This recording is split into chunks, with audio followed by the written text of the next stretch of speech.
Okay, I took another little break for a few minutes just now.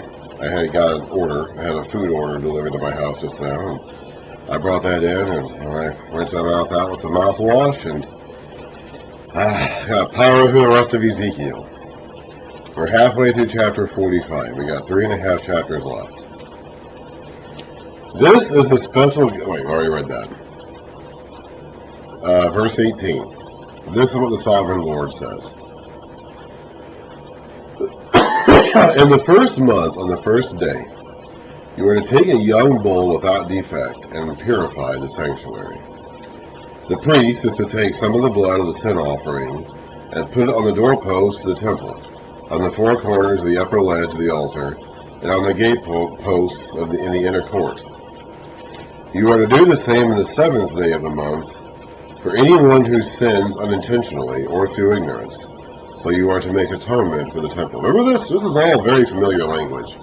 We read a bunch of this kind of stuff back in the law of Moses. In the first month, on the 14th day, you are to observe the Passover, a feast lasting 7 days, during which you shall eat bread made without yeast.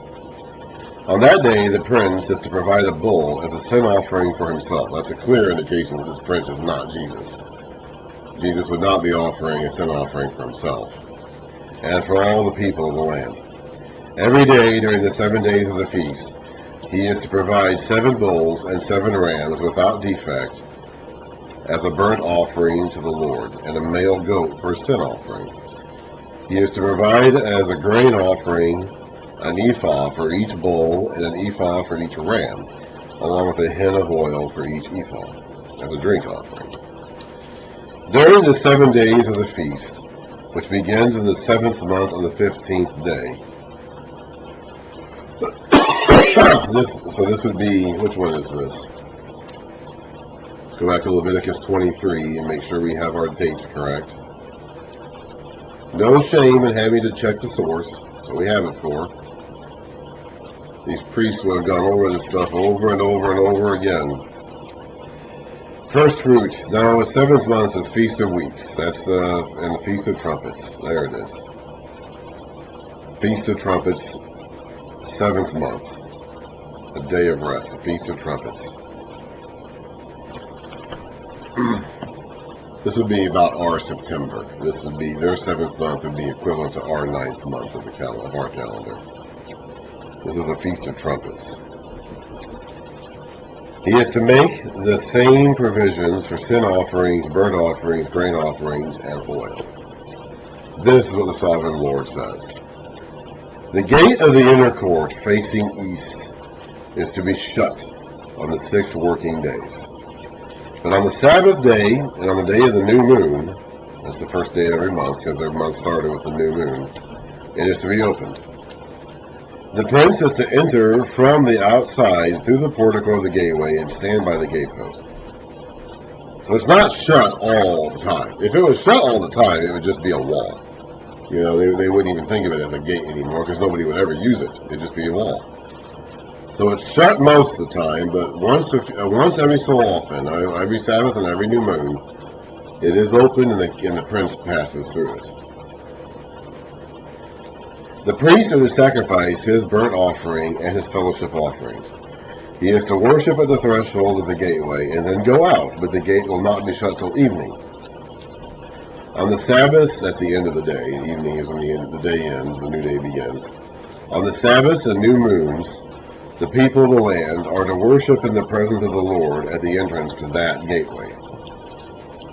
The burnt offering the prince brings to the Lord on the Sabbath day is to be 6 male lambs and a ram, all without defect. The grain offering given with the ram is to be an ephah, and the grain offering with the lambs is to be as much as he pleases, along with a hin of oil for each ephah. On the day of the new moon, he is to offer a young bull, 6 lambs and a ram, all without defect. He is to provide as a grain offering 1 ephah with the bull, 1 ephah with the ram, and with the lambs as much as he wants to give, along with a hin of oil with each ephah. When the prince enters, he is to go through the portico of the gateway, and he is to come out the same way. When the people of the land come before the Lord at the appointed feasts, whoever enters by the north gate to worship is to go out the south gate, and whoever enters by the south gate is to go out the north gate.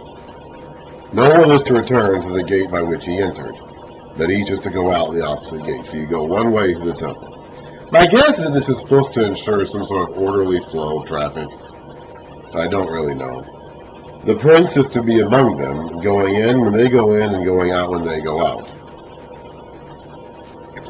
At the festivals and the appointed feasts, the grain offering is to be an ephah with a bull, an ephah with a ram, and with the lambs as much as one pleases, along with a hin of oil for each ephah. When the prince provides a free will offering to the Lord, whether a burnt offering or a fellowship offering, the gate facing east is to be opened for him. He shall offer his burnt offering or his fellowship offerings as he does on the Sabbath day.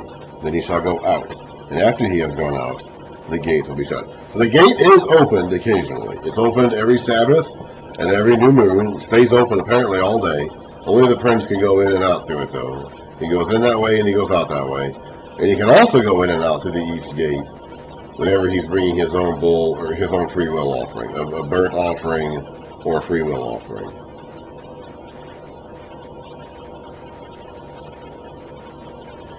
A free will offering. These are not the sin or guilt offerings.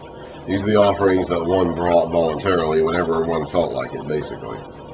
A burnt offering was a whole burnt offering where you burnt the entire animal up to God and said that may my life be dedicated to you as I have dedicated this animal to you. And the fellowship offering was an offering of thanksgiving for fellowship with God. Those are free will offerings. The sin and the guilt offerings were not free will offerings. You had to offer those whenever you were in a state of sin or trespass.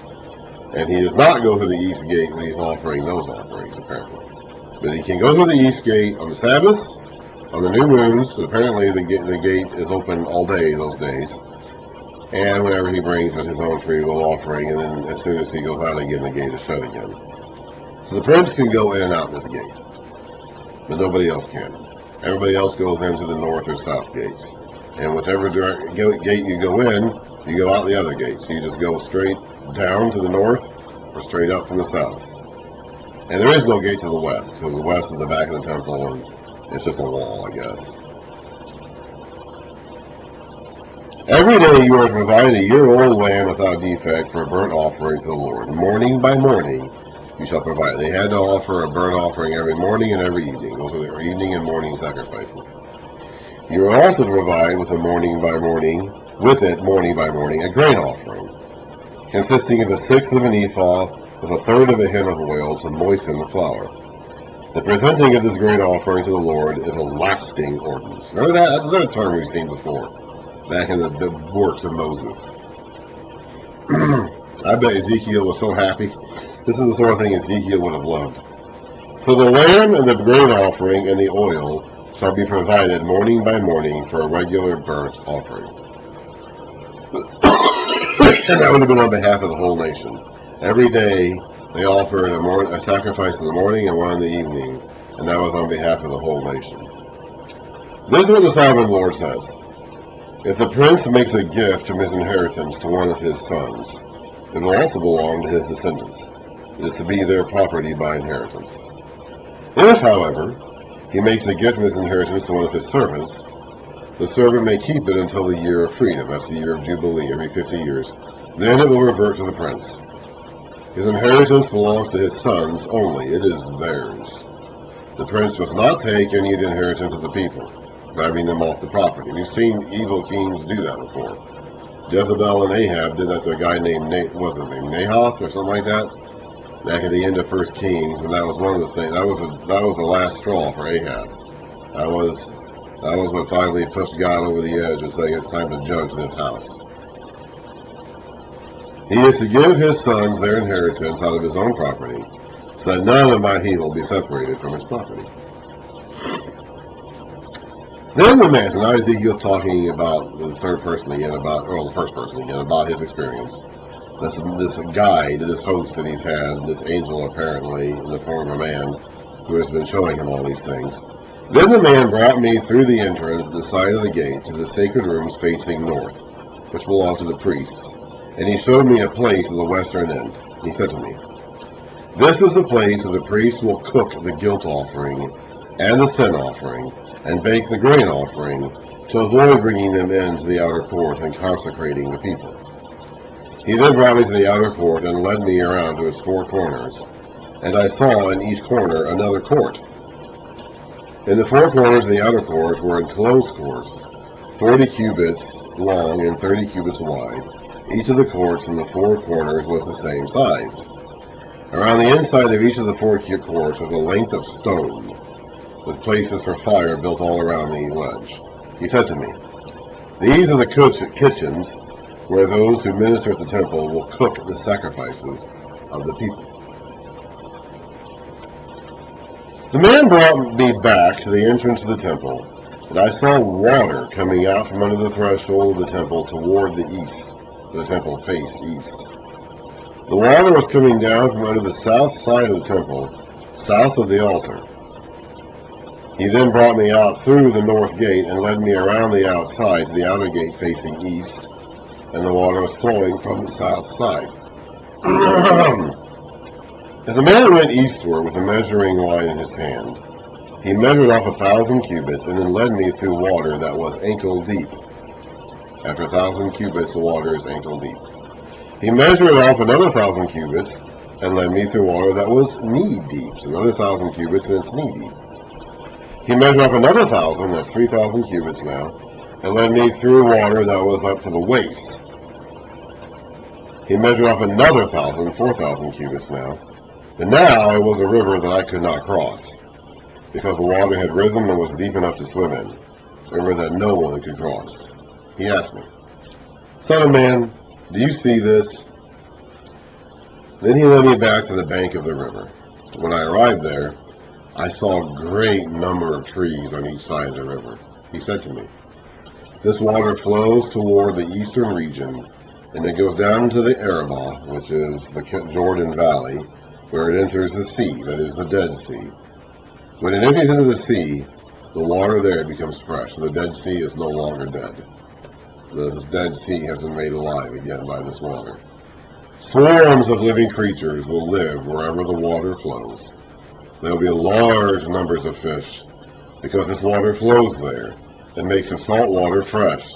So where the river flows, everything will live." That's another way.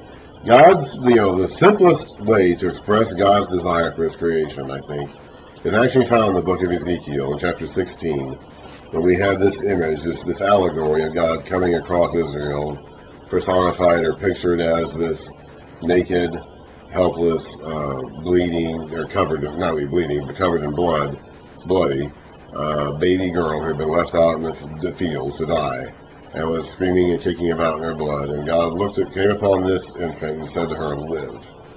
And I think that word itself kind of sums up God's entire desire for his creation.